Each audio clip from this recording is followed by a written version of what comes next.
بسم اللہ الرحمن الرحیم۔ میری شادی میری 6 سال بڑی میری بیوہ بھابھی سے ہو گئی۔ میری بھابھی سے میرے 2 رشتے تھے۔ میری بھابھی میری پھوپھی ذات بھی تھی اور خاندان کی بڑی لڑکی تھی۔ میں بچپن سے ہی انہیں باجی بولتے آیا تھا، اور جب میرے بھائی کی شادی ان سے ہو گئی تو میں نے ہمیشہ ہی ان کو احترام سے دیکھا، کیونکہ بھابھی کہا اور بہن جیسا مان دیا۔ میرے بھائی اور بھابھی کے درمیان بہت محبت تھی۔ میرے بھائی میری بھابھی سے بہت پیار کرتے۔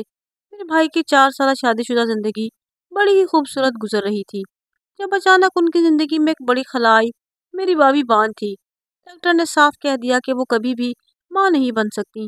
یہ بات ہم گھر والوں پر کسی خوفناک زلزلے کی طرح گزری تھی، کیونکہ ہم سب غمزدہ تھے۔ ہمارے گھر کوئی بچہ نہیں تھا اور ہمیں بچے کی شدید خواہش تھی۔ اس بات کو لے کے امی نے بڑا ہنگامہ کیا۔ بھائی مجھے تو اپنے بیٹے کی اولاد دیکھنی ہے اور بھائی کی دوسری شادی کروانا چاہی، لیکن بھائی نے صاف انکار کر دیا، وہ کبھی بھی دوسری شادی نہیں کریں گے۔ بھابھی یہ سب دیکھ کر روتی رہتی مگر کچھ نہ کہتی۔ گھر والے بھائی کو راضی کرتے مگر وہ نہ مانتے، کہتے میں اپنی بیوی سے بہت محبت کرتا ہوں۔ تھک ہار کر سب خاموش ہو گئے، لیکن پھر کچھ ایسا ہوا جو ہم سب کی زندگی ہلا گیا۔ ایک روڈ ایکسیڈنٹ میں میرے بھائی کا انتقال ہو گیا۔ میری امی ہر وقت میری بھابھی کو نوازتی رہتی اور کہتی کہ تو منحوس ہے اور تیری وجہ سے میرا بیٹا مر گیا ہے۔ اب اگر اس گھر میں رہی تو ہماری اور بھی خوشیاں کھا جائے گی۔ امی کی اس حرکت کو سب غصہ کرنے لگے اور امی کو غصے سے ڈانٹا کہ ابھی تو اس کی عدت بھی پوری نہیں ہوئی، وہ گھر سے کہیں نہیں جائے گی۔ اگر کسی کو وہ منحوس لگتا ہے تو وہ جائے۔ ابا کی اس بات پر امی مزید غصہ ہو گئی اور حتمی فیصلہ کیا کہ عدت پوری ہوتے ہی گھر سے نکال دوں گی۔ کسی نے امی کو کچھ نہ کہا، لیکن مجھے بھابھی پر بڑا رحم آیا۔ میں امی کو اکیلے میں سمجھاتا تو امی مجھ پر غصہ کرتی اور پھر شک کرتی۔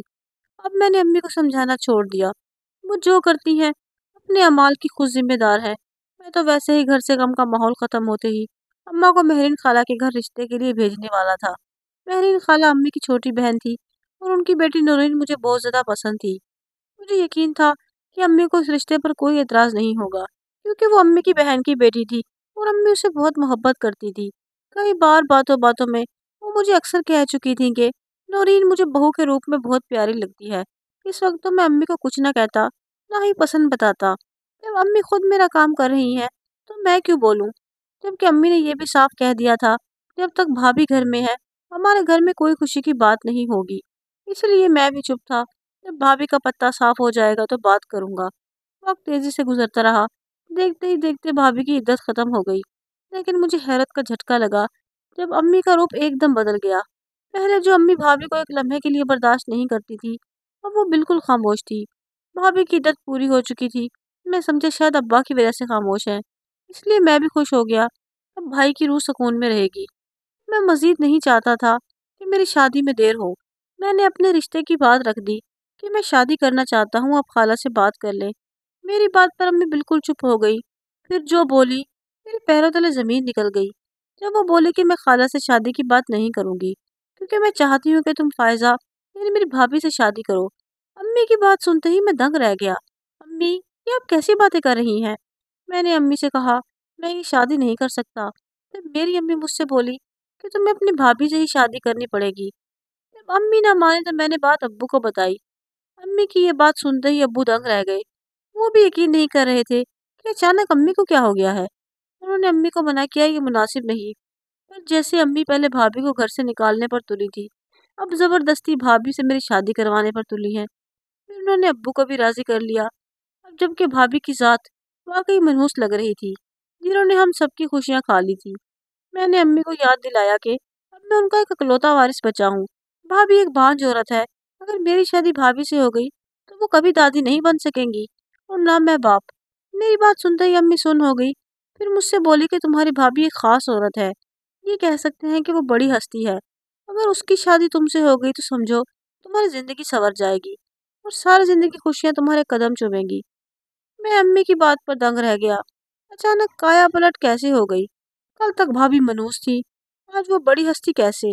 اور پھر میرے لاکھ انکار کے بعد بھی امی نہ مانی تو میں نے بھابھی سے بات کی کہ میں ان سے شادی نہیں کرنا چاہتا، اور وہ کچھ نہ بولی، نہ ہی امی کو منع کیا۔ مجھے شک تھا کہ جو کچھ بھی ہو رہا ہے وہ بھابھی کی وجہ سے ہی ہو رہا ہے۔ انہوں نے کچھ نہ کچھ امی پر بھی کیا ہے، اور پھر لاکھ انکار کے بعد بھی میری شادی میرے بڑے بھائی کی بیوہ سے ہو گئی۔ لیکن نکاح کے بعد میں نے صاف کہہ دیا